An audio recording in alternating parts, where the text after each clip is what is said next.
We continue with taxes after verification. What does this mean?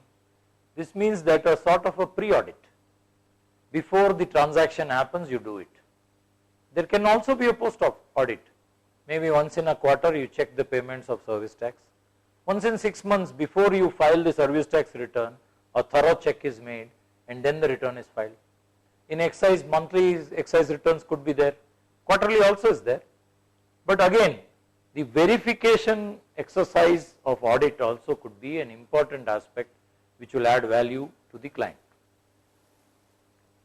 Certification like under IT, certification under IT is something which is familiar to all of us. Similar certifications are also there in indirect taxes. It could be relating to credits, it could be relating to a particular cost, there could be certain export related certifications also. Periodical return verification submission, even the job as I was talking about end to end, there probably submission, verification, everything is in your scope. Periodical review, which you have talked about, review of the above before a departmental audit. Departmental audits in the last 5 years have become quite a terrorizing aspect. In fact, I think our Honorable Finance Minister, when he talked about tax terrorism, he was adverting to some of the excesses which are happening in the audit. This audit can come from many areas. The audit is done by internal audit party of that jurisdiction. It can be done by the Controller and Auditor General. Other than these audits, there are also investigations carried out by Director General Revenue Intelligence. Those could be even little more fearful, and therefore a person may like to see that his records are clean and clear and wants a confirmation that things are so that when the audit comes there are no objections and goes smoothly. The advantage of audits many times is, what is our experience, after around 1 or 2 years of audit, when the third year the audit takes place, the client does not even call us. When we are going for our periodical audit, they inform us that the audit took place last month, they came for 3 days and went, which means nothing happened. Nothing could happen because as a chartered accountant you have ensured all compliances are in place. That is a very big value add which you could give in indirect taxes. Sometimes assistance in dealing letters, sometimes the letters are very cumbersome, laws are in place. For example, there is a statement taken by the department in some regard, maybe investigation of some other person. But if we were to find that there is something missed out in that, how do I talk to the department? If I call them, they may not be very responsive, and therefore I require to draft a letter. What about routine letters which keep coming? Please provide us the following records. Maybe we have to tell at that time that these records are already being audited. We have been audited last time by AG. Internal audit party also has finished the audit for the last 6 months. What are you really asking for? Maybe the investigation will be dropped, or they say, okay, these people are under regular audit, they will go through the audit report, find your tax compliant, very good, and therefore they don't bother. So routine letters require to be replied properly. That is what I mean by doing this.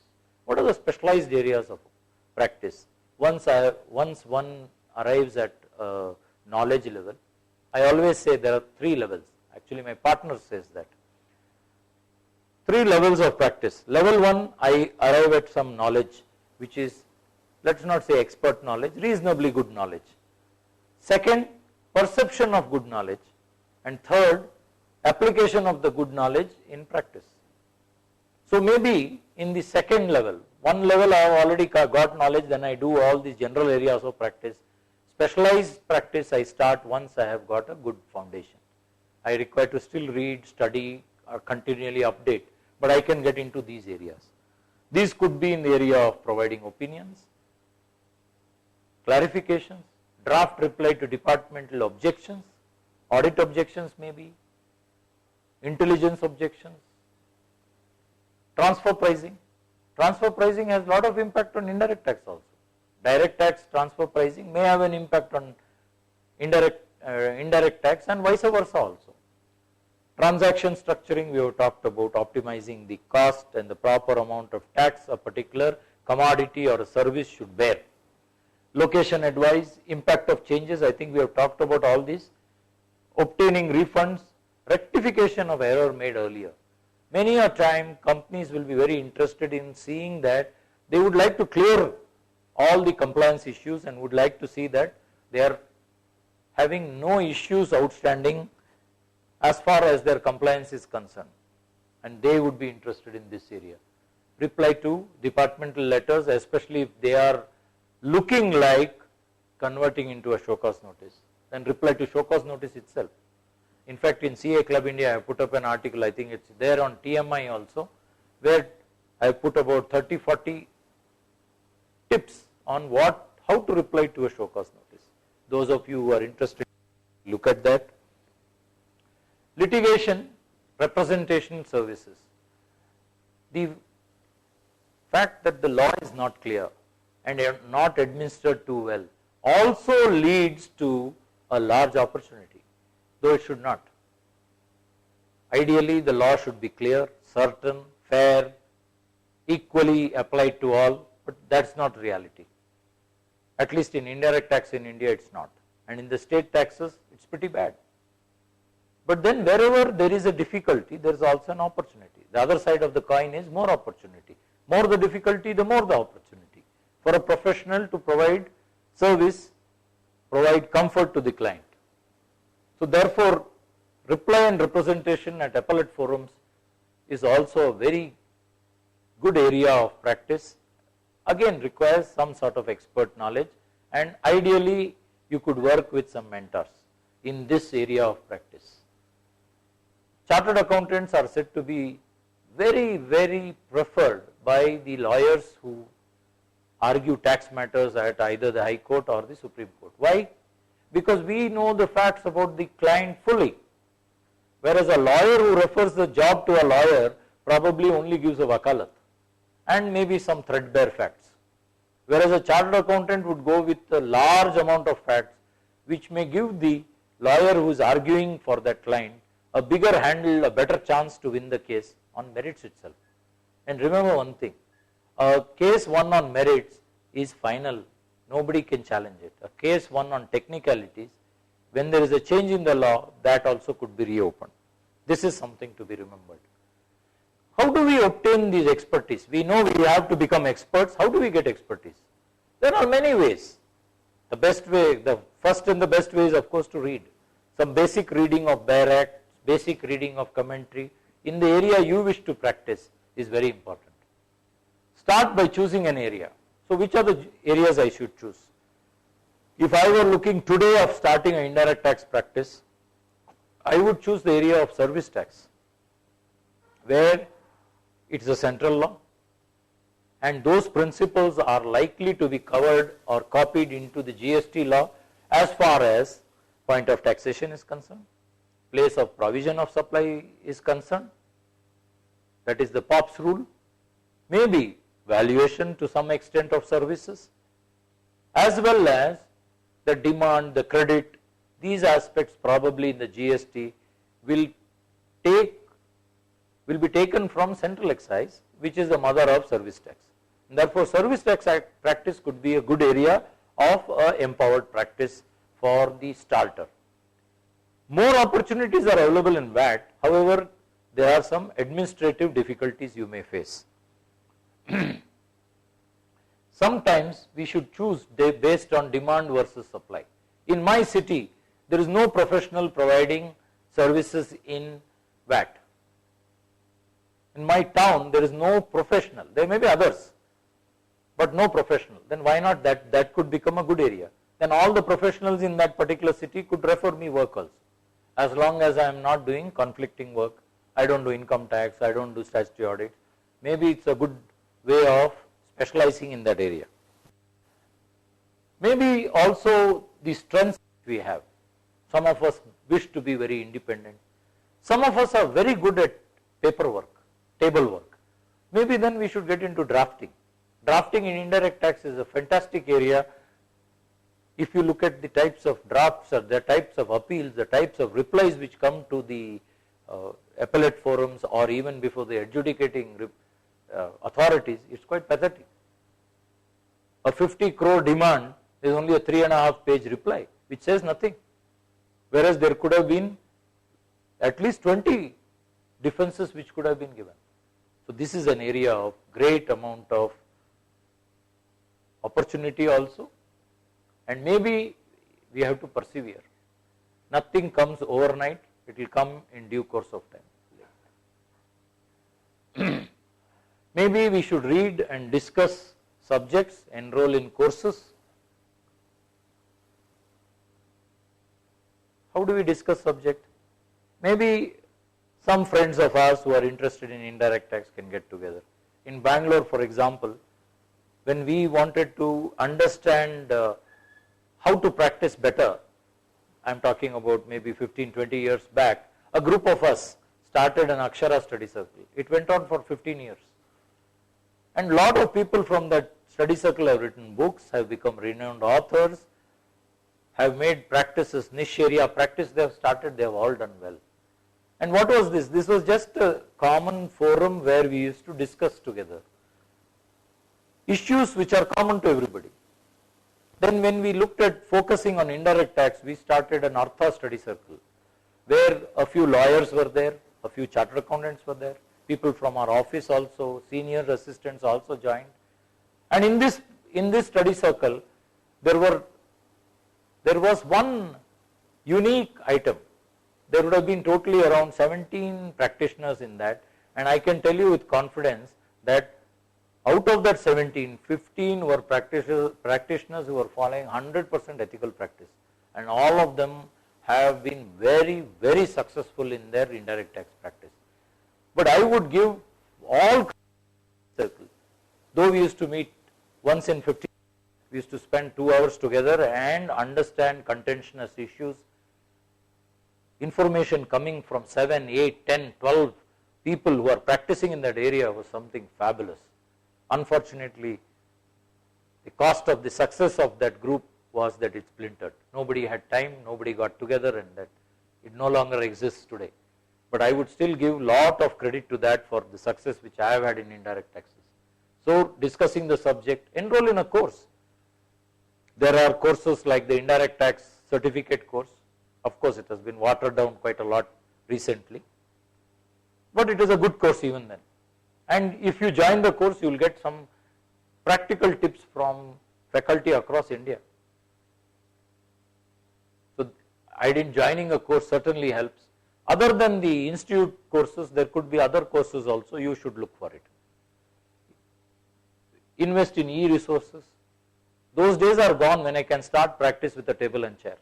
Today I require to have software, I require to have those Excus, Tax India Online, I require Sophist, I may require large amounts of supporting software because the client wants instant answers. In the past, client would wait for you, he got to read and come back. Today, because of technology, he doesn't wait for you, he wants fast answers, and therefore without technology you may not be able to deliver service. Therefore, that is very important. Books, as I talked about, online sites are also very active.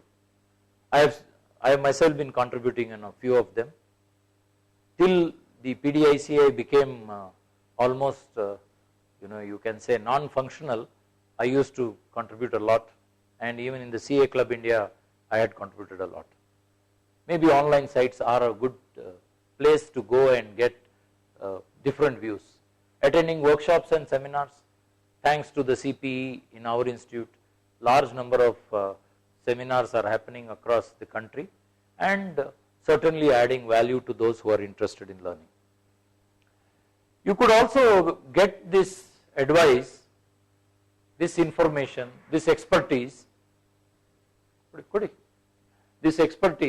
by teaching the subject. You could teach the subject to juniors, you could also teach the subject to in colleges. You could write articles. What is there in writing an article? It's not actually so difficult. If you start jotting down your thoughts, it will become an article. If you have a large number of articles, in a particular area, putting it together can become a booklet. You put a number of booklets together and you may be looking at a book. That's how we all started writing books in indirect taxes. And in fact, in this year, I've authored 3 new books on indirect taxes. One was on CST, which has been published by Notion Press, and another was an IPCC material which was revised along with Vishal Jain of Coimbatore and my partner Rupa Nayak. This is a book for the IPCC student with a practical tilt. They can use it in their future. In fact, many of the industry people buy this book because it gives them a good idea of indirect taxes basics. I also have authored a book on GST which is going to be published by CCH in the coming week or the next week. But it's not such a big deal. It requires a perseverance and some effort, but we can.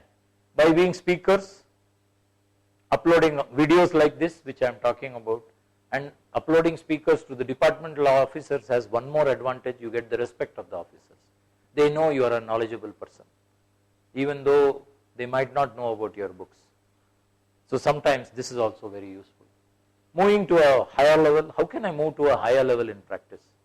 I am talking about moving to a higher level, at least have own or shared office, if possible in a good location. Today show business does work. So that's a fact of life. You look at it.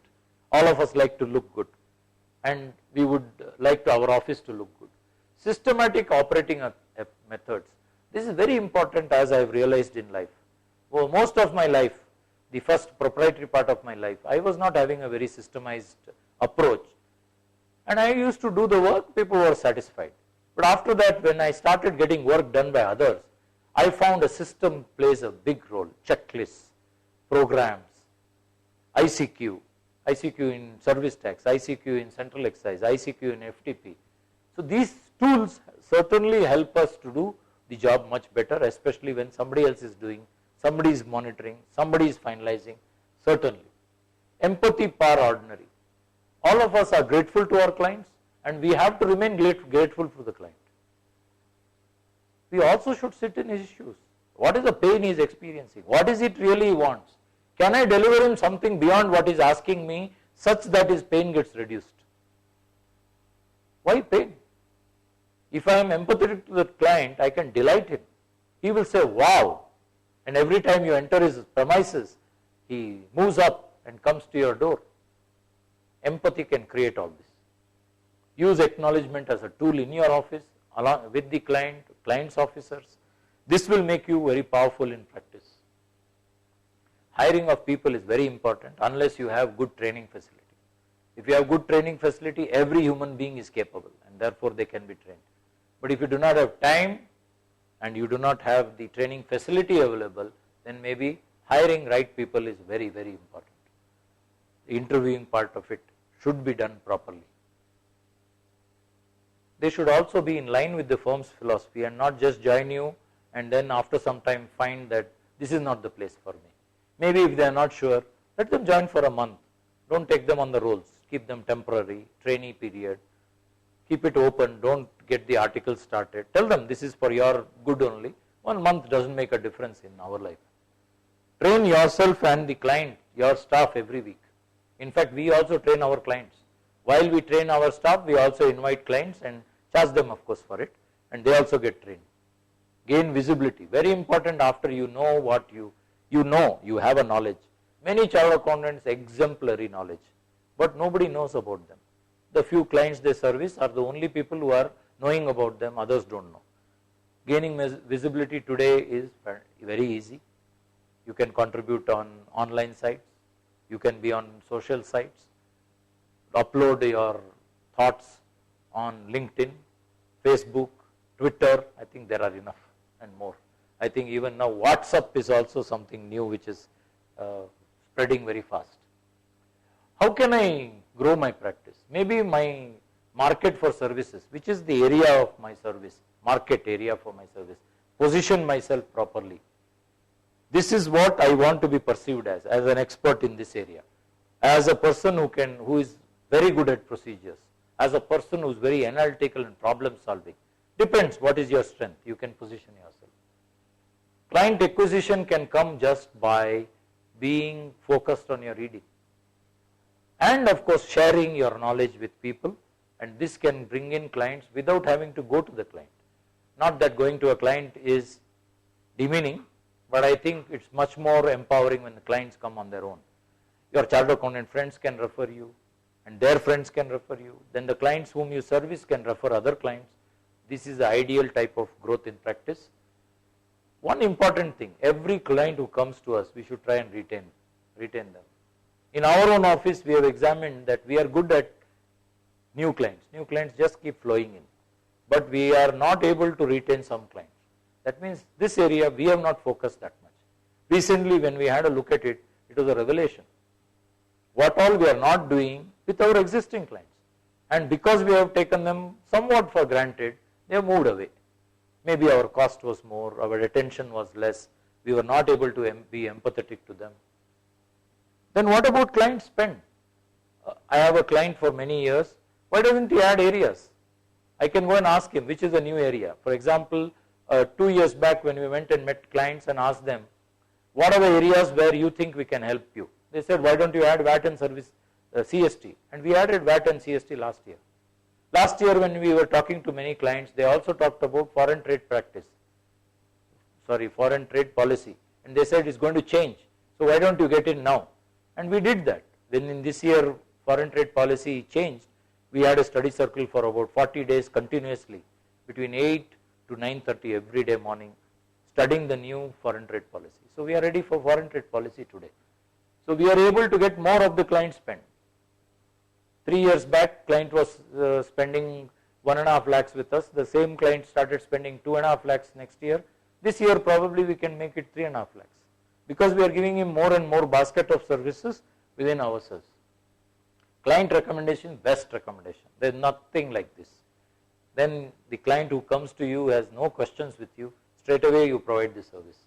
CA recommendation also is a very good recommendation if you are in niche practice. You have to ensure that there is no conflict with the CA. It should not happen that I practice income tax and the referring CA also is practicing income tax. Then it's likely that there will be a little of conflict.